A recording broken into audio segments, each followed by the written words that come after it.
Merci à tous qui nous recevaient toujours 5 sur 5 sur la 80. Également reçu en direct sur le www.radiovictoire.fm. Notre invité de ce matin, c'est bien dit Maître Paul Dodji à Pévron. Il est déjà avec nous, Maître Paul Dodji à Pévron. Bonjour. Oui, bonjour. Voilà, vous êtes le président national des Forces démocratiques pour la République FDR, parti membre de la coalition des 14. Alors, comment se portent les FDR en cette nouvelle année 2018? Bien, les FDR se portent bien en tant que parti. Vous l'avez dit tout à l'heure que nous appartenons au groupe des 14. Oui. Nous jouons notre partition au sein de cette coalition. Mais les membres du parti se portent bien par la grâce de Dieu. Vous savez, la situation du pays est ce qu'elle est aujourd'hui, avec tout son lot de misère et de difficultés pour tout le monde. Mais quand même, nous essayons de maintenir le cap. Et nous avons abordé l'année comme tout le monde. Et comme je l'ai fait à l'adresse des militants et des Togolais, j'ai adressé mes vœux. Et je voudrais également saisir encore cette opportunité pour présenter tous mes vœux de santé à tous les Togolais, les encourager à aller de l'avant, parce que les choses ne sont pas faciles pour nous en ce moment. Et lorsque vous jetez un coup d'œil sur ce qui s'est passé en cette fête d'année ou en ce début d'année, vous savez que le Togo a des problèmes. Parce que les gens n'ont pas fêté, tous les commerçants, commerçantes qui souvent vendent des gadgets de fin d'année, les jouets et tout ça, il paraît qu'ils ont ces marchandises-là sur les prix avec les bousculer. Donc ça veut dire que la situation est véritablement morose. Même dans les foyers, lorsque vous circulez, vous constatez que la fête n'était pas au rendez-vous. Donc ça veut dire que notre pays a véritablement des problèmes et nous devons tous en prendre conscience. Mais le pays n'avait pas connu une catastrophe pour être si endeuillé. Non, ça c'est les problèmes politiques, vous les connaissez très bien, parce que avant la fin de l'année dernière, durant pratiquement 4 mois, on est entré dans le 5e mois quand la fin de l'année est arrivée. Donc ces problèmes politiques-là ont tellement phagocyté les efforts aujourd'hui. Donc personne n'avait impacté l'économie du pays. Bien sûr, non seulement l'économie du pays, mais tous les Togolais sont soucieux aujourd'hui en ce moment-là que le cœur n'était pas à la fête. Franchement, vous savez, lorsque vous avez des préoccupations aussi sérieuses que les nôtres aujourd'hui, de quoi demain sera fait pour ce pays? Tout le monde s'interroge. Où est-ce que nous allons? Où est-ce que le Togo va?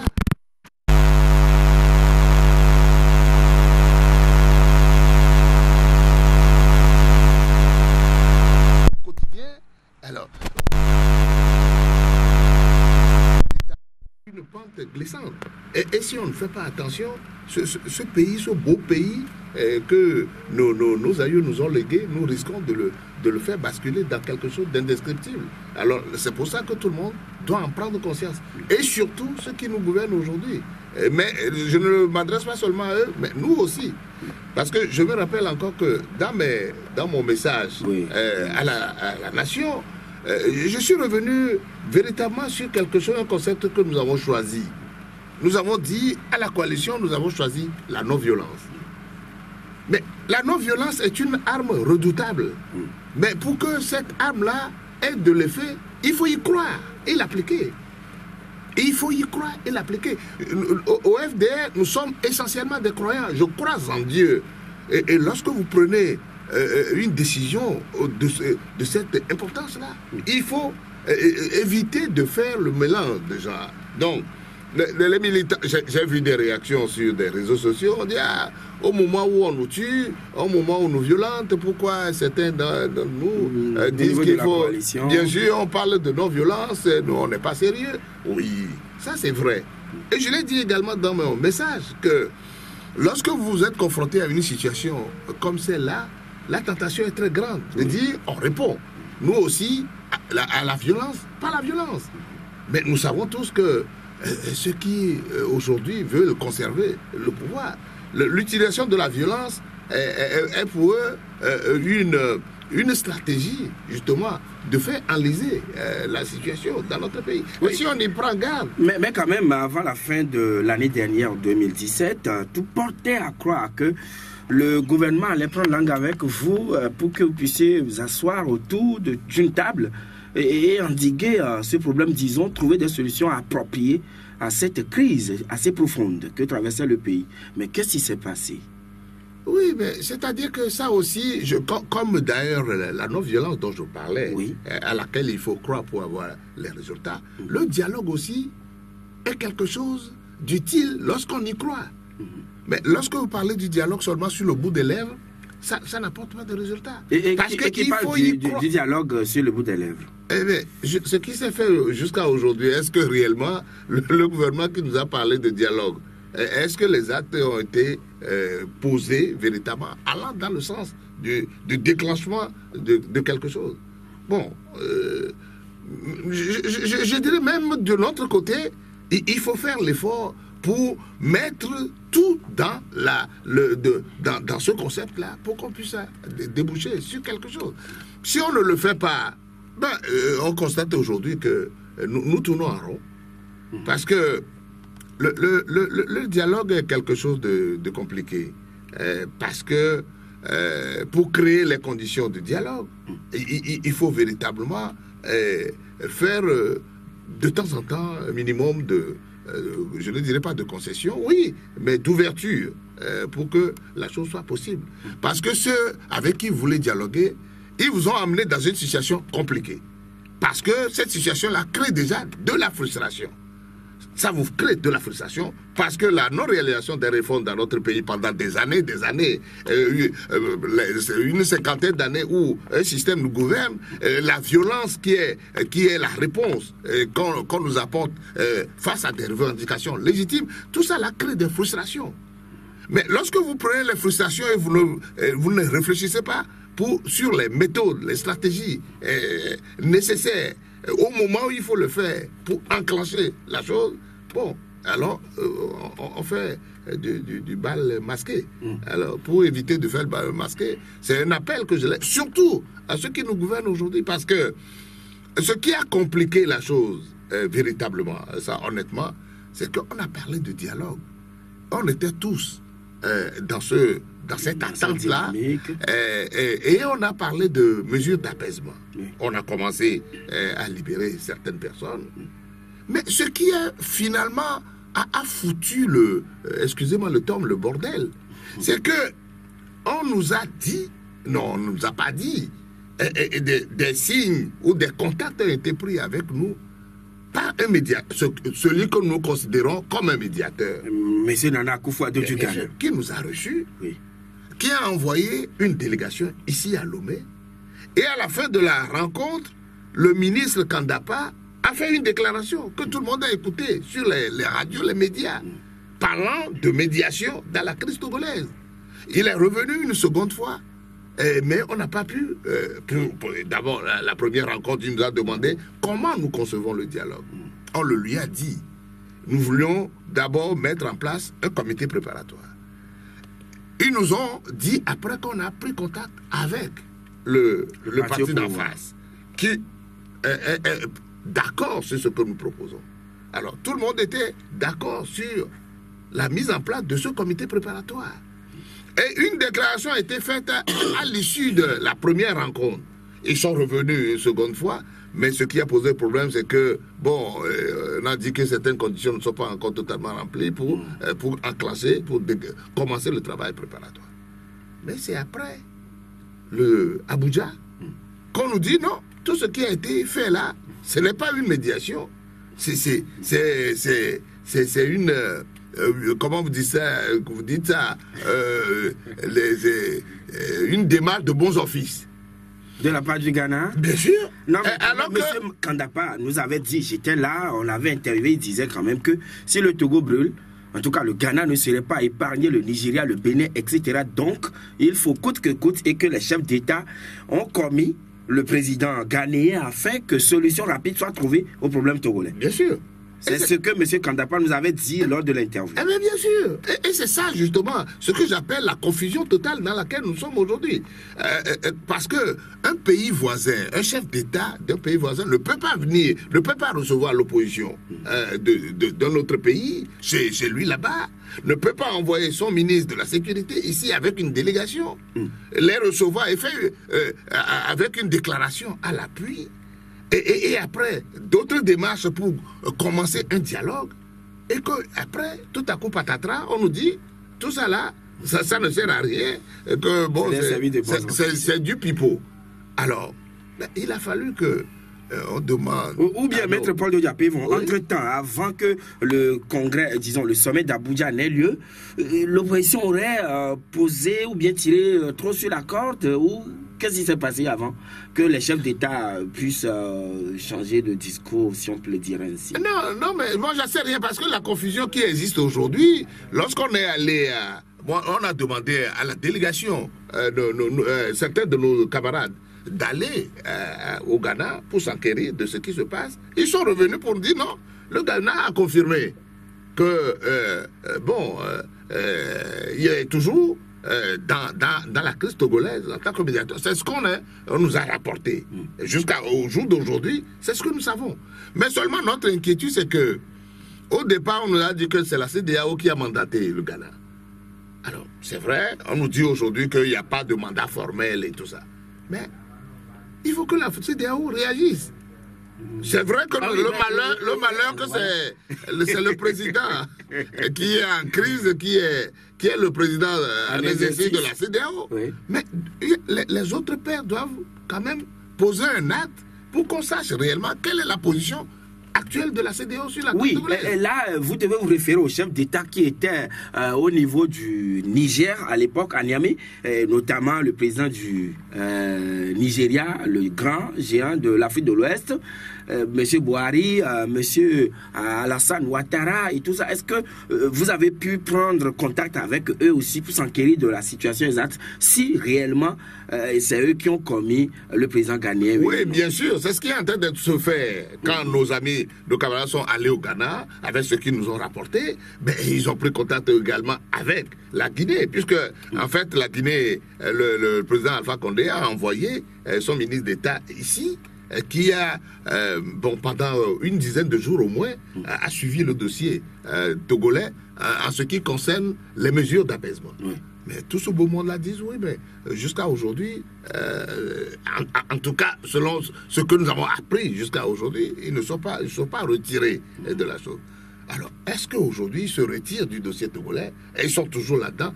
Nous faisons la démarche pour avoir des résultats. Il faut quand même que d'ici la fin de la semaine ou au début de la semaine prochaine, il faut qu'on soit situé sur ce qui se passe réellement. Parce qu'on ne peut pas demeurer éternellement dans cette situation de flou, de ni paix ni guerre. Alors, on parle de dialogue. On ne sait pas si ce dialogue-là, qui est devenu un serpent de mer, il va commencer, il ne va pas commencer. Alors on est dans une situation de confusion totale. Alors, et ça mérite une clarification.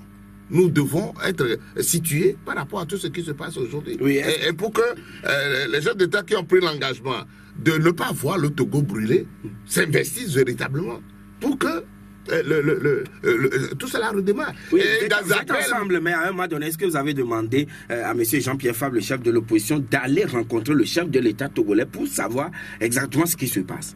Puisque la crise n'épargne personne et n'épargne aucun secteur aujourd'hui. Oui, ce que vous dites là, oui, bon, c'est des choses qui peuvent se faire dans une situation normale, oui. Je crois que c'est une piste à creuser parce qu'en réalité, ce que moi je dis, même si nous sommes en crise aujourd'hui avec ceux qui nous gouvernent, et même si nous voulons leur départ, à un moment donné, parce que nous, même si ce n'est pas des élections, il faut quand même que de temps en temps, on puisse créer justement des passerelles pour être pour nous, au moins écouter ce qui se passe.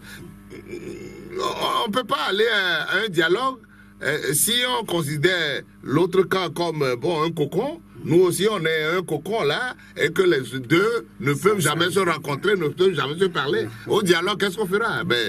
Je crois que ce que vous dites là, c'est des choses faisables, probablement. Et puis, bon, à l'interne, il faut quand même que quelque chose se déclenche. Oui, selon nos informations, c'est comme si le gouvernement dit avoir suffisamment fait de concessions en libérant, procédant à la libération des militants, mais vous seriez resté toujours sur tous les points au niveau de préalable avant que le dialogue ne démarre, ce qui peut-être fait faire replier le gouvernement un tout petit peu. Mais à qui ils l'ont dit? Non, selon nos informations, je vous...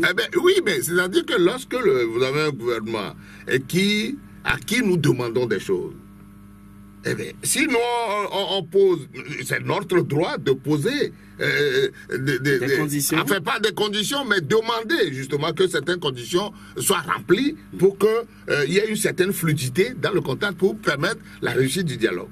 C'est normal ce que nous avons demandé, que nos collaborateurs qui ont été arrêtés, tout cela, que tout cela, qu'ils les libèrent. C'est normal. On ne peut pas nous reprocher d'avoir demandé que ces gens-là soient libérés.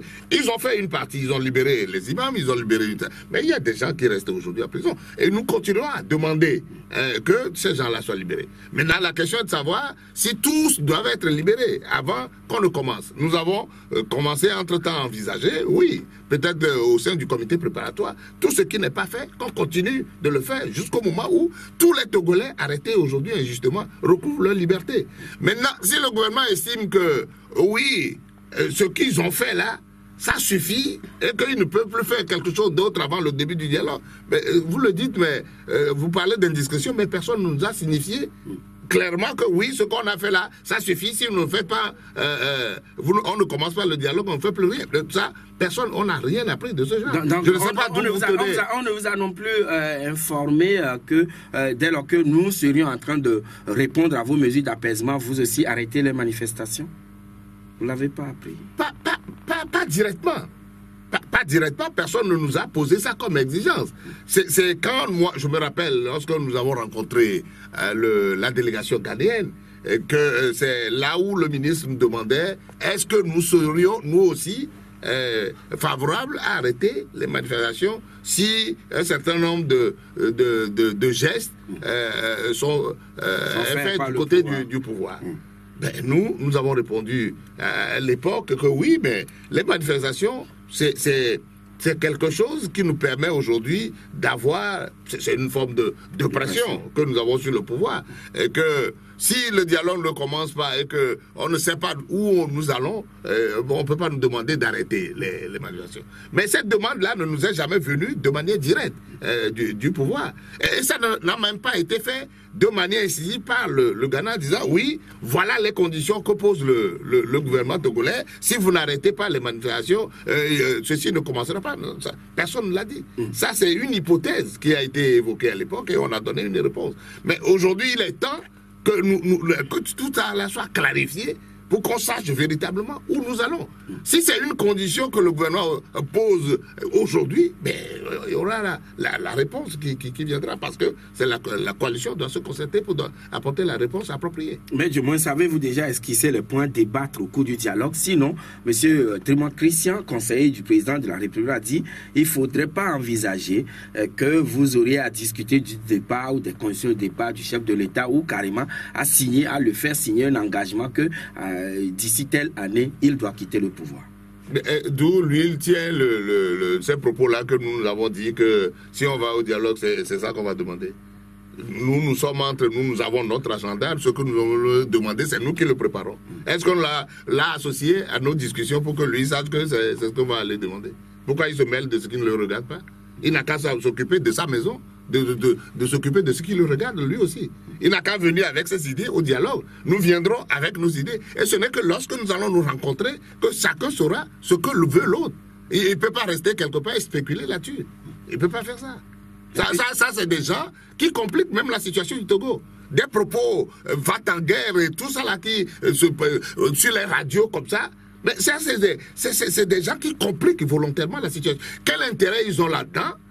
Je me rappelle que c'est ce même Trimois qui est allé sur une télévision pour dire on n'a qu'à aller chercher des armes pour venir chasser le chef de l'État. On ne dit pas des choses comme ça dans un pays. Ce n'est pas normal. Ceux qui sont autour du chef de l'État, là, ils doivent l'aider à faire en sorte que ce pays bouge. Et ce que nous demandons aujourd'hui, que 50 ans après, le même système est raisonnable. Il serait à notre place aujourd'hui, il dirait la même chose. Aucun Togolais sincère, sérieux, ne peut pas dire aujourd'hui que c'est normal qu'après 50 ans de règne de la même famille, il faut continuer. Il faut quand même être un peu sérieux dans la vie, pour une fois. Lorsque vous êtes à la place de l'autre, lorsqu'il dit quelque chose qui est normal, mettez-vous à sa place et dites-vous, oui, moi aussi, à sa place, je peux dire la même chose. Même parce qu'eux, ils ont leurs intérêts à protéger. Alors donc, au nom de ces intérêts-là, ils vont aller faire des déclarations à l'emporte-pièce à tout mois parce qu'ils veulent protéger leurs intérêts. Ce n'est pas sérieux. Il faut arrêter ça à un moment donné. Alors, Maître Paul de Diapévon, vous manifestez et vous avez encore prévu manifester samedi, ce serait après-demain, mais au même moment que vous manifestez pour réclamer le retour à la Constitution de 1992, le parti au pouvoir organise sans coup féri ou prépare véritablement et sereinement les élections. La preuve, hier en Conseil des ministres, le gouvernement a fait de grandes annonces en disant ils ont maintenant pris le décret de créer 38 CELI, et ceci pour bien préparer les élections. Alors, est-ce que face à cela, il n'y a pas un dilemme au niveau de la coalition? Oui, c'est-à-dire que moi c'est ce que je considère comme une fuite en avant. Lorsque à un moment donné, un pays a des problèmes, il faut que ceux qui gouvernent le pays aient le courage de poser les actes qu'il faut en un moment donné. Courageusement, je dis, pour que on débouche une solution.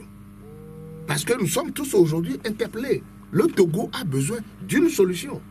La solution dont nous avons besoin aujourd'hui, ce n'est pas l'organisation d'un référendum, ce n'est pas l'organisation d'une élection dans ces conditions floues-là. Ce n'est pas ça dont le pays a besoin. Parce que le faire de cette manière, oui, il peut foncer tête baissée dans le mur, mais ça fera que compliquer la situation du Togo.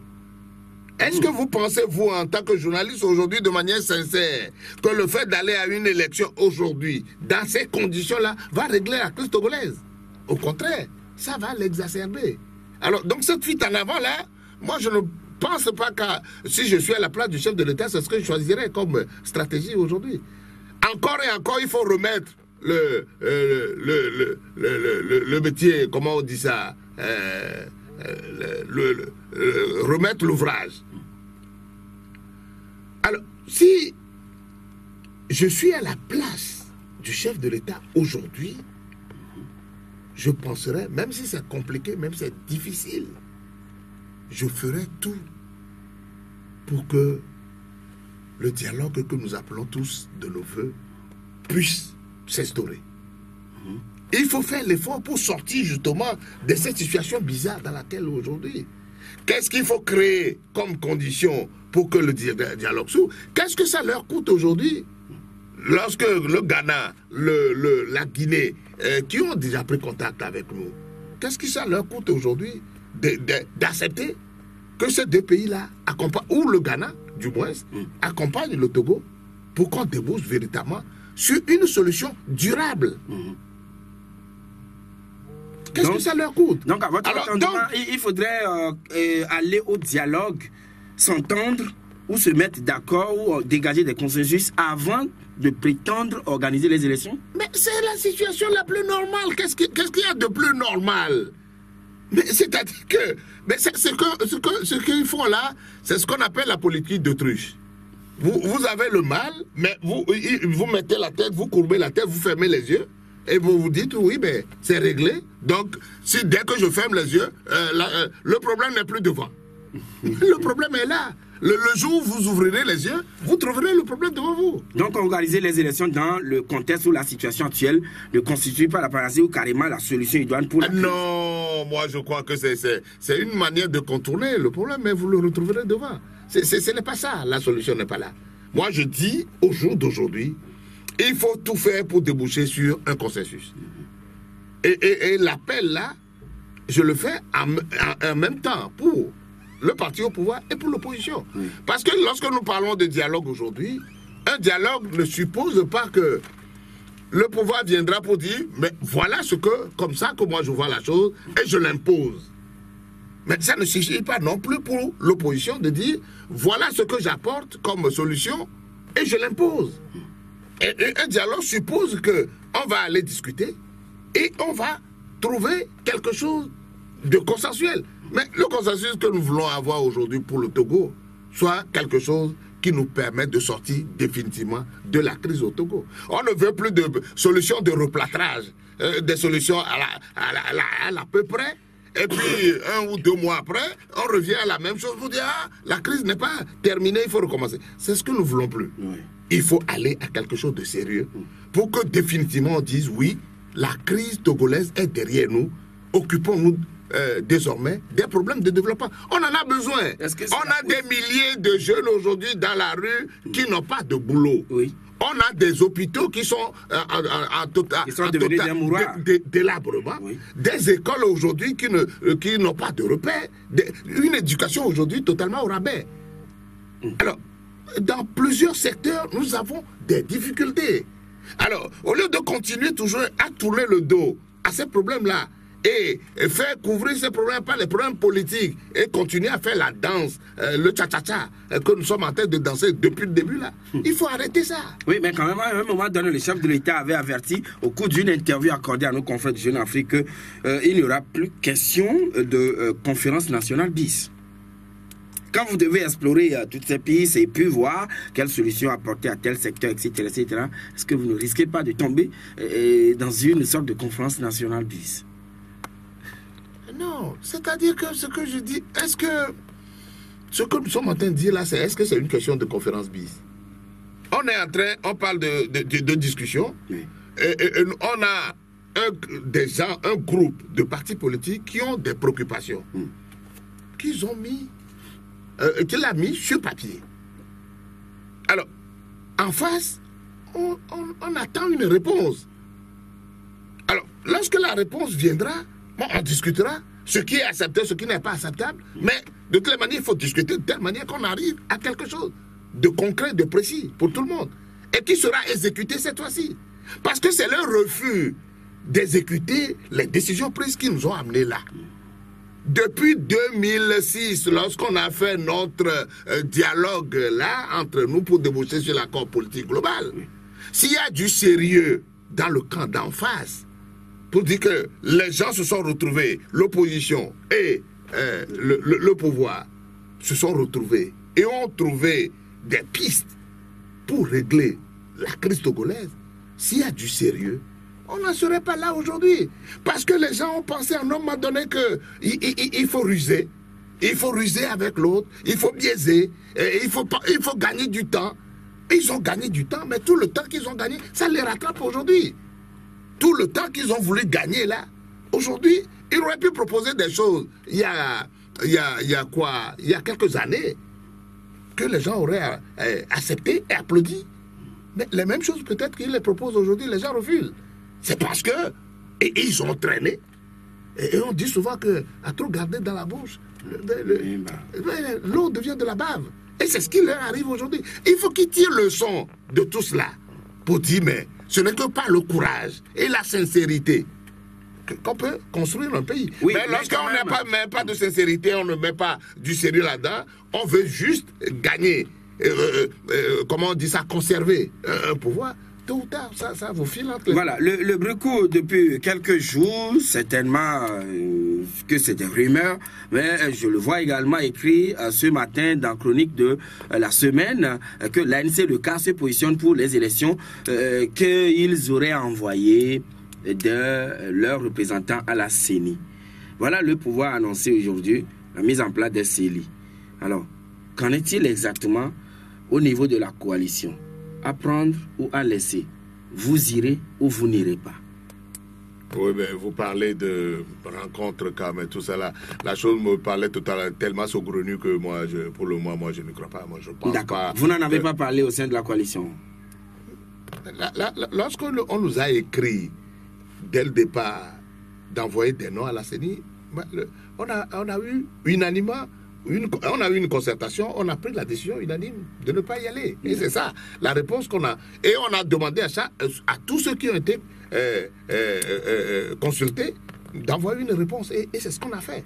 Tout le monde s'est conformé à la décision que nous avons prise au sein de la coalition. Aujourd'hui, on n'a pas eu de relance sur ce chapitre-là pour qu'on dise oui, le débat a repris et que certains partis ont dit nous on va le faire, d'autres disent il ne faut pas le faire. Non, le débat n'est pas revenu. Alors lorsqu'on me dit que des partis sont concertés, à minuit, à 1h du matin, tout ça là me paraît trop bizarre pour... non, tout ça peut-être que c'est des manœuvres pour... de division. Mais aujourd'hui, voilà, le pouvoir fonce. Oui. Disons, le gouvernement prépare inlassablement ces élections. Allez-vous laisser faire ou bien à un moment donné, vous positionnerez vos militants ou disons vos représentants dans les scellés du moins? Non, mais c'est-à-dire, vous savez, ce qui pose problème aujourd'hui et qui a toujours posé problème, c'est les conditions qui doivent être des prérequis pour aller à une élection correcte. Nous sommes en pleine discussion aujourd'hui pour les réformes. Non seulement on a demandé les réformes constitutionnelles, mais on a demandé également la réforme du cadre électoral. Oui. Ce débat n'a pas commencé. Alors, finalement, on dit il faut aller aux élections. Alors, finalement, donc ça veut dire que ce qu'on demande aujourd'hui, c'est de mettre entre parenthèses toutes vos revendications là pour dire oui, mais du moment où ce n'est pas fait, bon, tournez le dos à ces revendications, alors recommencez et rebelote. Et après les élections, on retombe dans la même situation et on dit ah, mais comme ça n'a pas été fait là, reprenons les marches pour qu'on aille encore à des réformes. Tout ça là, mais moi, ça ne servira à rien. Moi, aller à des élections, moi pour le moment, moi, je ne sais pas ce qui va se passer demain, mais ça là, donc les conditions ne sont pas encore bien remplies au clair pour aller à une nouvelle élection. Mais vous le savez mieux que moi. Vous le savez mieux que moi, que lorsque nous parlons de révision du cadre électoral, ça comporte énormément de choses. La reprise même, une relecture même, le ministre Paradol a proposé en tout temps, une relecture du code électoral pour voir ce qui est anomalie là-dedans, qu'est-ce qu'il faut corriger. Ça suppose une réflexion sur le fichier électoral. Parce que ce qu'ils ont annoncé là, qu'ils vont faire une révision du fichier. Sur le fichier est totalement pourri.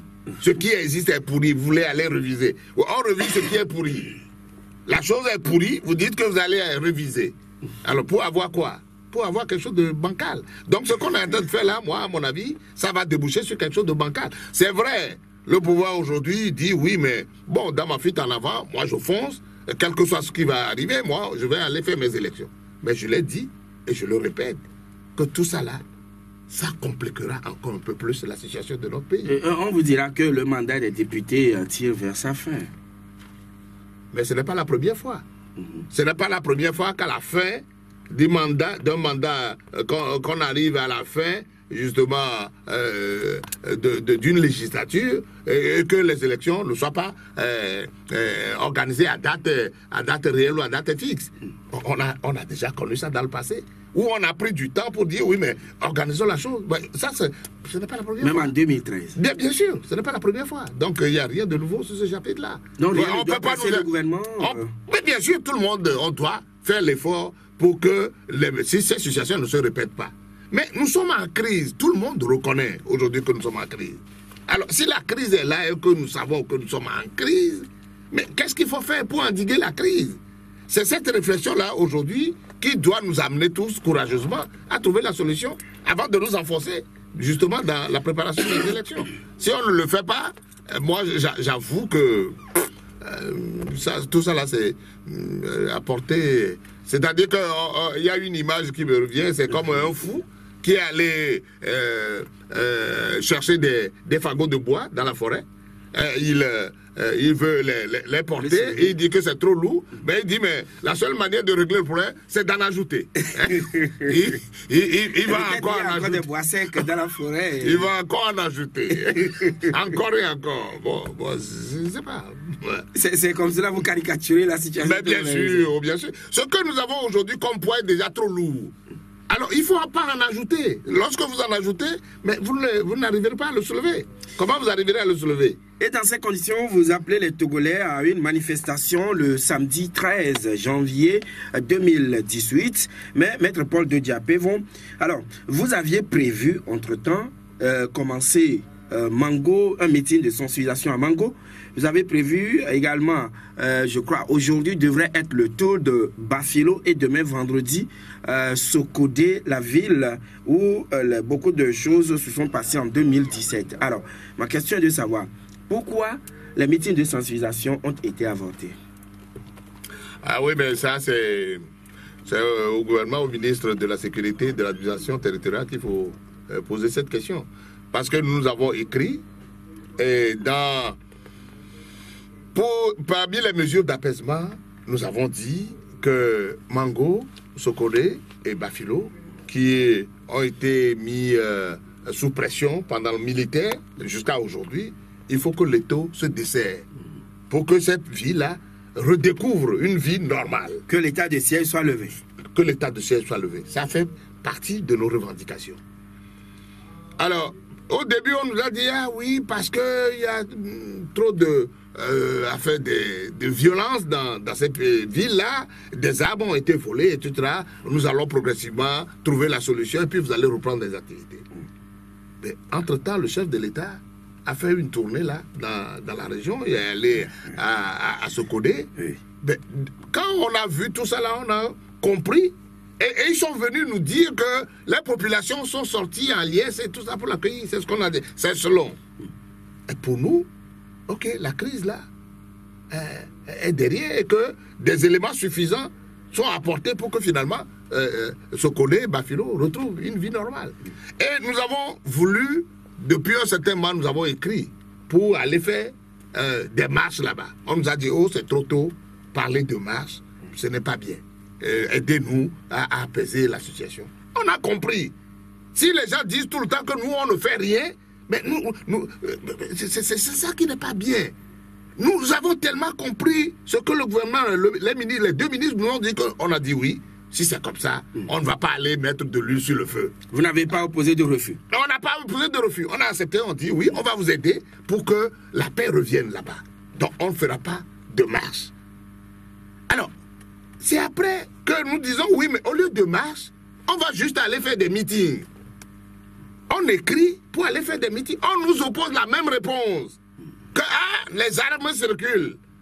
Alors, ce qui veut dire que les élections qui sont en train d'organiser, là, supposer que nous décidions d'aller à ces élections.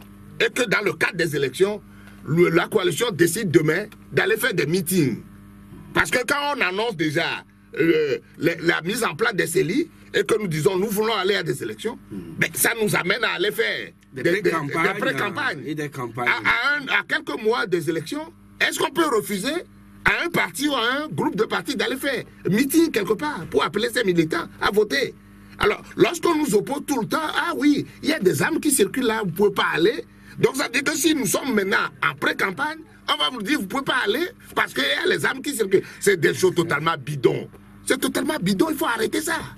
Il faut arrêter des comportements de ce genre, c'est pas sérieux. Ça ne fait pas sérieux pour un pays.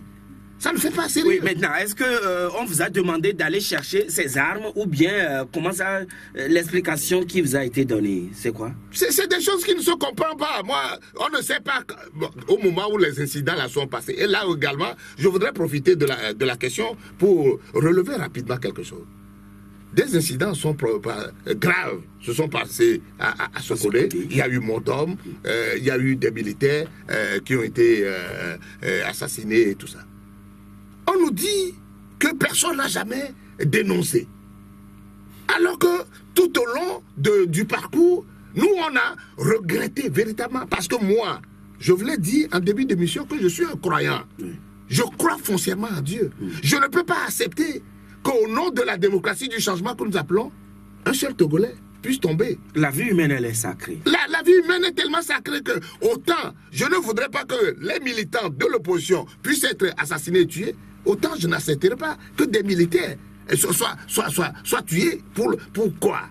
On ne peut pas l'accepter. Et ça, on le répète tout le temps. Mais l'arme qu'ils ont trouvée chaque temps pour nous livrer, pour dire que voilà des gens qui ne sont pas sérieux, on nous répète tout le temps que les choses sont passées, nous on n'a jamais dénoncé. Mais comment on peut rester insensible à la perte d'une vie humaine? Comment? Même si c'est militaire, pourquoi? Ils nous ont fait quoi les militaires? Pourquoi on chercherait à ce qu'ils disparaissent? Pourquoi? On en a besoin. Ils sont des Togolais. Ils sont des Togolais. On en a besoin aujourd'hui, on en a besoin demain. Oui. Lorsque nous prenons le pouvoir demain, mais on a besoin de ces militaires pour, justement, pour la sécurité nationale. Donc, cette manière de biaiser le débat, moi, à mon avis, ce n'est pas bien. Alors, maintenant, je pense que la situation dans laquelle nous sommes aujourd'hui nous incite, je le répète, à faire un peu plus d'efforts. Oui. Je le disais tantôt dans une expression, 1000 fois sur le métier, il faut remettre l'ouvrage. Oui. Il faut tout faire pour que nous sortions de la situation bizarre dans laquelle notre pays se trouve. Chacun doit y mettre du sien. Et le pouvoir et l'opposition. Chacun doit faire l'effort aujourd'hui pour que nous sortions de la situation actuelle. Personne n'a intérêt demain pour que notre pays brûle. Non, personne. Même ceux qui cherchent à conquérir le pouvoir n'ont aucun intérêt pour que le pays brûle. La Côte d'Ivoire, jusqu'à hier encore, les armes crépitent encore dans des camps et tout ça. En tout cas, pour ce qui concerne mon parti, je ne peux jamais m'inscrire dans une stratégie qui consisterait à brûler le pays. Je ne souscrirai jamais à cela. Que m'inscrire dans une stratégie qui dit brûlons le pays, après on va reconstruire, je ne serai jamais là-dedans. Et on marque la pause sur cette intervention, messieurs, dames, nous allons revenir tout de suite. Paul Dodji Apevon, il est le président du parti les FDR, parti membre de la coalition. Alors, maître Paul Dodji Apevon, c'est vrai, nous le disions tout à l'heure, on parlait de la situation dans le pays. Cependant, il me revient de vous poser la question de savoir, vous avez été très ferme que vous ne vous inscrirez jamais dans la violence ou bien brûler le pays, soit disant qu'après, nous allons reconstruire cela. Mais est-ce que c'est une position commune à tout le monde? Oui, c'est une idéologie, vous êtes en train de cultiver tout ça. J'ai un parti politique qui a son idéologie, qui a sa philosophie, sa manière, sa méthode de fonctionner. Oui. Ça, ce que je vous dis là, c'est radical. Au moins, je peux répondre pour mon parti. C'est radical. Nous ne nous inscrirons jamais. Autant nous dénonçons une violence de ceux qui nous gouvernent aujourd'hui pour se maintenir, autant nous dénoncerons une violence venant de quelqu'un ou d'un parti de l'opposition qui veut utiliser la violence pour conquérir le pouvoir. Nous ne nous inscrirons jamais là-dedans. Maintenant, chaque parti a sa philosophie, mais pour le moment, Dieu merci, ce que nous avons choisi de faire au sein de la coalition, alors l'engagement que nous avons tous pris, c'est la non-violence. Oui. Et ça, on l'a proclamé plusieurs fois au cours de nos manifestations. Donc, et M. Tchipi Achadam aussi, au cours de plusieurs interviews récemment, il a dit que c'est dans la non-violence que nous sommes inscrits. Il faut que tous les militants des partis politiques le comprennent. C'est vrai qu'il y a un certain nombre de choses qui circulent sur les réseaux sociaux. On vous incite à faire ça. On dit, ah oui, mais il y a un gros, il faut aller prendre. Mais tout cela, ceux qui l'écrivent ne savent pas de quoi ils parlent. Ceux qui incitent les gens à faire ceci, il n'a qu'à se lever. Mais si c'est trop facile, il l'aurait déjà fait. Et il y en a même qui sont en Europe là-bas, ils sont cachés derrière leur WhatsApp et tout ça. Et ils vous disent, mais pourquoi vous qui êtes sur le terrain là, vous êtes des nuls, il n'y a qu'à faire ça, il n'y a qu'à faire ça. Mais venez. Il y a un fou qui est au Bénin. Le fou, je l'ai déjà raconté ici, il a trouvé une statue de quelqu'un qui est à la place rouge, là, à Cotonou, qui a une roue en haut, là. Et il tient la roue. Le fou le regarde, dit non, la révolution, ce n'est pas en haut, il faut descendre. C'est par terre que se fait la révolution. Vraiment? La révolution, c'est par terre, il faut descendre. Alors, ceux qui incitent sur les réseaux sociaux, nous, si on est devant, on aurait fait ceci. Mais venez, prenez le devant, faites-le. On n'a pas besoin d'autorisation. Ceux qui disent qu'eux, ils ont la solution là. Nous qui sommes là-bas, nous sommes rien des vauriens, mais ils n'ont qu'à revenir. Dès qu'ils reviennent là, que la chose se règle. Et le plus souvent, ils parlent de stratégie, alors qu'ils ne sont pas sur le terrain. Alors, Maître Paul Dodji Apevon, samedi, est-ce que la manifestation tient? Ben, bien sûr. Nous avons une manifestation gigantesque le samedi prochain. Cette manifestation-là doit rassembler plus de monde qu'avant. Il faut que tous les Togolais aujourd'hui décident à voir un changement s'opérer dans ce pays, surtout dans le flou dans lequel nous sommes aujourd'hui, où on ne sait pas, avec le micmac du gouvernement sur le dialogue, médiation et tout ça. Il faut que les Togolais se mobilisent encore un peu plus. Et pourquoi le choix du 13 janvier, cette date? Non, c'est fortuit, c'est au hasard. Je crois, c'est la nature même qui nous aide. Nous avons, vous vous rappelez, notre dernière manifestation, c'était le 30. Oui. Le 30. Et après les fêtes, on a réfléchi, on devait manifester, on devait aller à l'intérieur. Mais on nous a dit non. Alors, la dernière, puisqu'on fait généralement les manifestations les mercredis, les jeudis et les samedis. Ah, donc, mercredi et jeudi, mardi, mercredi, jeudi, on a voulu aller à l'intérieur. Bon, on nous a opposé une fin de non-recevoir. Alors, donc, dans notre programmation, le samedi est la date retenue pour la main. Ça tombe sur un 13 janvier, avec... c'est un hasard de calendrier. C'est un hasard de calendrier. Oui, mais selon nos informations, c'est comme si les cadres... C'est comme si les cadres du parti au pouvoir aussi auraient investi leurs différentes localités afin de pouvoir aussi faire des manifestations ou des meetings de sensibilisation sur toute l'étendue du territoire le 13 janvier. Mais bon, moi, c'est leur droit. Mais en fait, nous, on a été les premiers à écrire au ministre de l'administration territoriale et de la sécurité pour dire que le 13, là, nous manifestons. Ils nous ont répondu, comme d'habitude, en disant oui, les itinéraires. Et sur ça, on s'est mis d'accord.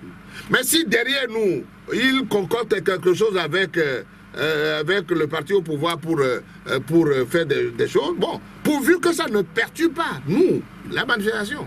Puisque avec eux, on s'est déjà mis d'accord sur la date du 13 pour que l'opposition soit dans la rue. Et alors nous appelons tous les Togolais à sortir nombreux. Et voilà, maintenant pour montrer que nous sommes réellement déterminés. Est-ce que ce serait une manifestation à l'intérieur, à Lomé seul ou bien à l'échelle nationale? Non, comme d'habitude, on ne le fait pas. Ce n'est pas une marche cantonnée à Lomé, c'est une marche sur toute l'étendue du territoire. Toutes les préfectures qui sont prêtes pour marcher le jour-là, ils vont marcher. Les enseignants et le gouvernement entrent en discussion ce jeudi à partir, il faut dire, ce matin déjà. Alors, qu'est-ce que vous avez à leur souhaiter? Oui, c'est-à-dire que... C'est un secteur que vous avez... je vous assure que c'est ça, justement, la curiosité de notre pays. La curiosité est que les mêmes problèmes restent pendant longtemps. On tourne autour, on tourne à rond, on fait l'économie des efforts à faire. On veut faire juste un peu pour ne pas donner l'impression que oui, c'est de la faiblesse et tout ça. Mais le peu que vous donnez ou vous faites ne règle pas le problème. Lorsque vous avez un problème à régler, vous ne le prenez pas compartiment, pas à morceaux. Quand vous réglez une partie, le temps d'attendre pour que le reste se règle, le peu que vous avez réglé disparaît. Et dans un mois, vous retrouvez le problème dans son entièreté. Et c'est ce qui se passe au Togo. Le problème des enseignants, là, c'est une curiosité que le même problème se pose chaque année, à chaque rentrée. Mais le gouvernement n'a jamais eu le courage de prendre ce problème-là, de prendre le taureau par les cornes et le régler une fois pour de bon. Moi, je ne sais pas pourquoi ils font ça comme ça. Je ne sais pas pourquoi. Et le même problème revient. Et ce que ça coûte pour nos enfants. L'éducation aujourd'hui, ce que l'éducation togolaise est devenue, en termes de niveau, mais je vous assure que c'est une vraie catastrophe.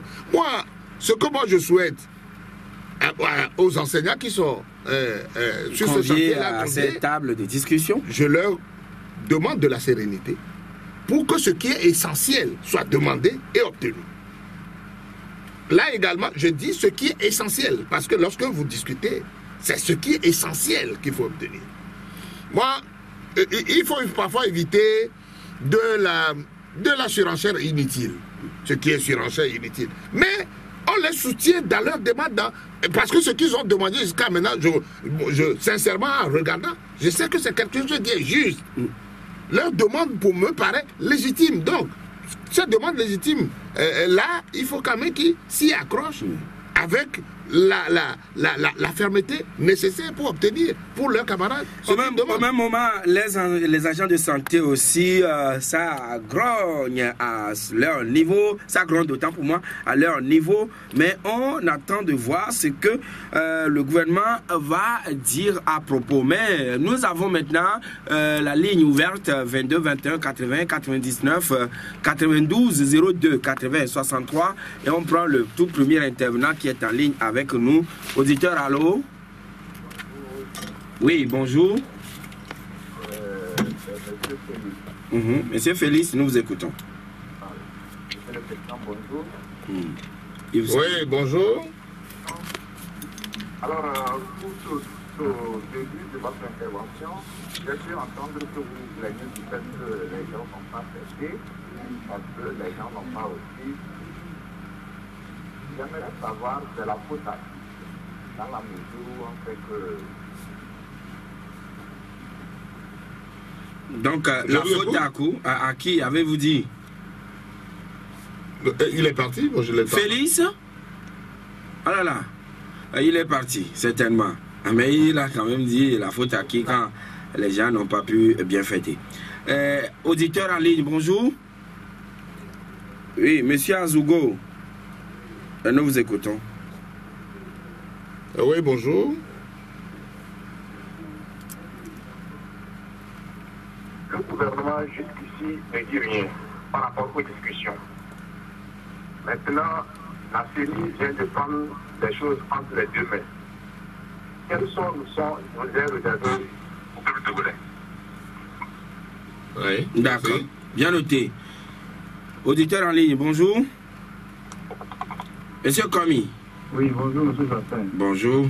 Bonjour à notre invité. Bonjour, monsieur Komi. Oui, avons-nous appris en début de semaine qu'il y a eu sur RFI, qu'il y a eu des assaillants qui ont molesté certains compatriotes togolais dans le septentrion. Quel travail faites-vous là-dessus? Vous venez de parler aussi qu'il y a certaines préfectures qui vont manifester. Quelles sont ces préfectures du Togo? Ou bien seulement le Togo s'arrête à Lomé? C'est ma question. Merci. D'accord. Bien noté, on va prendre Bozambo. Bonjour. Bonjour. Oui. Oui, bonjour. Je crois que la marche donne quelque chose. Il ne faut pas boycotter marche pour aller chercher des armes. Si vous êtes en train de vous imposer d'aller chercher des armes, nous les Togolais, nous ne souffrirons pas. Donc les armes, ça casse beaucoup. Donc vous, les groupes de 14, il faut mettre ça dans votre tête. Regardez le CENI qui est en train de brûler, qui est en train de pourrir. Et après tout, et on va aller aux élections, et vous allez boycotter? Non. Donc il faut faire tout possible pour parer la route au CENI là. Donc s'organiser pour faire des nettoyages de fichiers et casser les CENI là et renouveler le tourner d'autres CENI. Ça va être dans votre dialogue, dans les négociations. Merci et bonne journée. Merci. Merci. Et salut le dernier intervenant, vous l'avez écouté, Maître Paul de Diapémon, il dit il ne faut pas laisser la marche pour aller chercher des armes. Même si les gens vous font pression, alors il ne faut pas céder. Vous l'avez dit. Oui, mais j'ai développé abondamment ce point-là dans mes interventions précédentes. Moi, j'ai dit, ce que nous demandons, nous resterons fermes. Déterminés et fermes dans nos revendications. On fera en sorte que le gouvernement puisse un jour écouter le cri de détresse, le cri de tous les Togolais pour que ce pays redevienne un pays normal. Et ça, on le fera. Mais nous avons dit, il faut faire le choix des méthodes. Le choix que nous avons fait aujourd'hui, c'est d'aller montrer au monde entier que ce n'est pas avec les armes que nous luttons. Ça, nous sommes tous d'accord au niveau de la coalition là-dessus. Et c'est la répété. Maintenant, il dit la CENI, il faut tout faire pour et c'est ça. Et j'interpelle aujourd'hui le gouvernement. Je l'interpelle sérieusement. Parce qu'il ne faut pas ajouter du mal au mal déjà fait.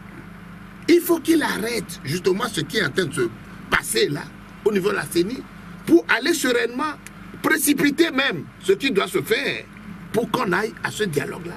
Qu'on revienne avec une conclusion sérieuse applicable et pour que le pays redevienne normal.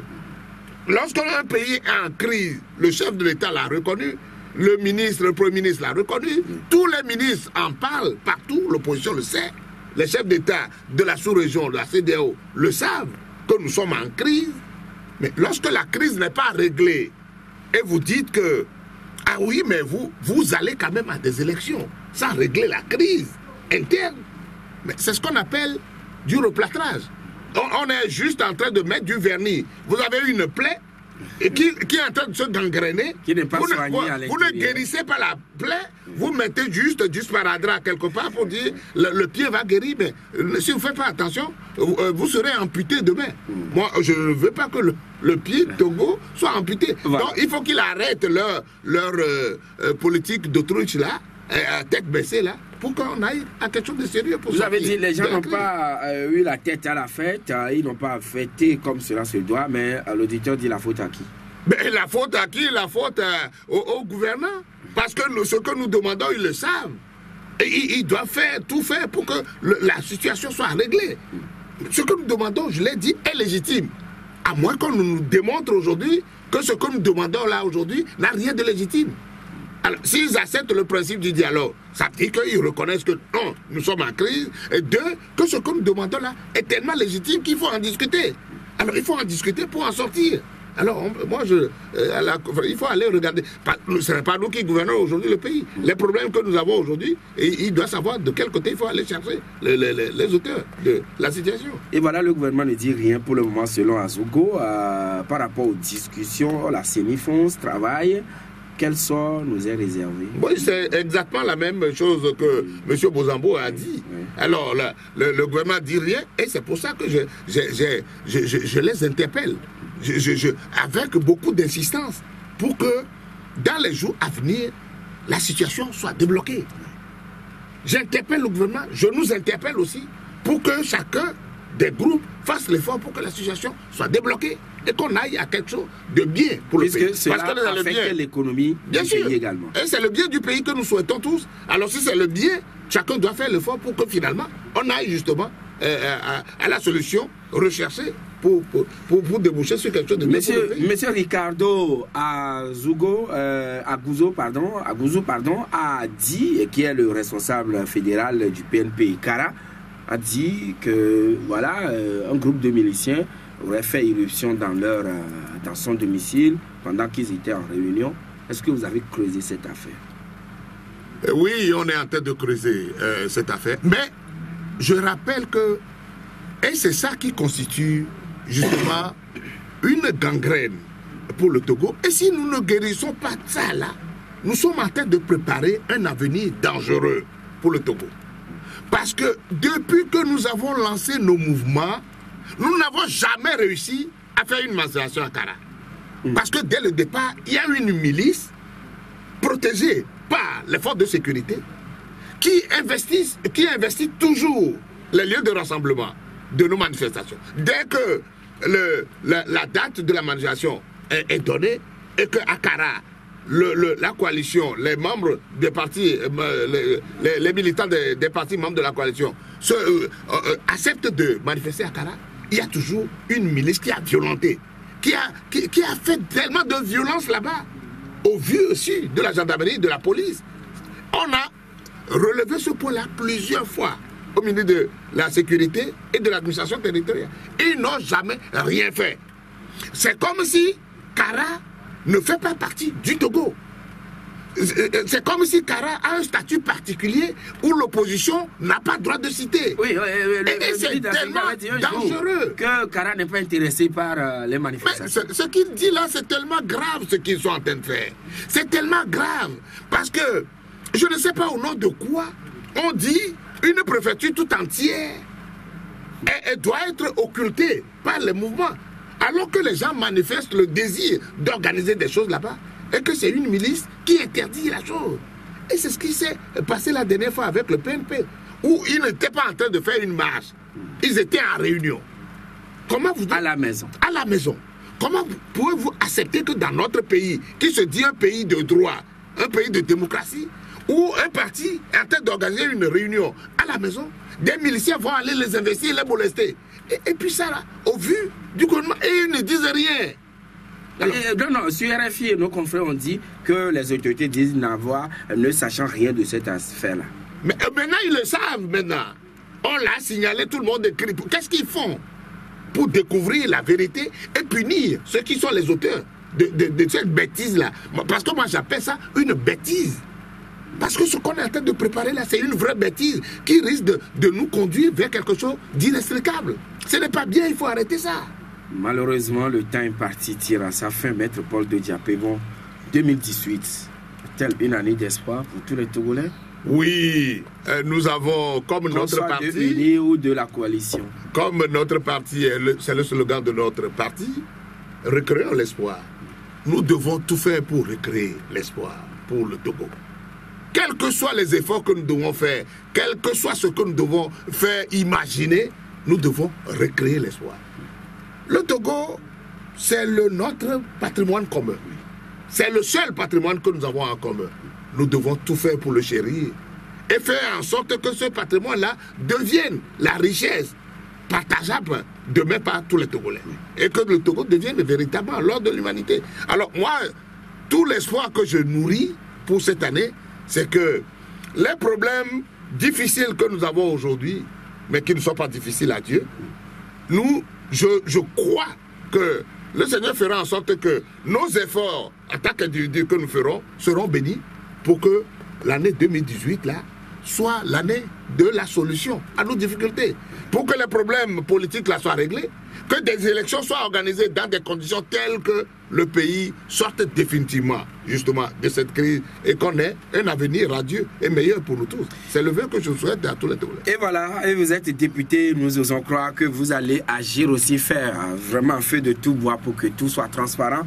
Même si le Togo ne produit pas du pétrole, alors il faudrait quand même que toutes les autres richesses soient partagées pour l'ensemble, à l'ensemble des citoyens. Merci. Messieurs et dames, vous tous qui nous avez reçus chez vous, merci Maître Paul de Diapégon d'être venu chez nous. Merci beaucoup Joachim, c'est moi qui vous remercie. Je vous souhaite encore bonne et heureuse année. Pareil à vous. Voilà, et à votre radio. Merci beaucoup. C'est fini pour aujourd'hui. Il s'appelle Ascool derrière. La baie vitrée, c'est lui qui nous a conduits avec sa main de maître et nous sommes arrivés à la fin. Merci également à nos confrères du journal en ligne lagazettedutogo.com. Salut au passage à notre confrère Idelphonse Akpaki. Au revoir. La Gazette du Togo, une vision sur l'actualité togolaise et sur le monde.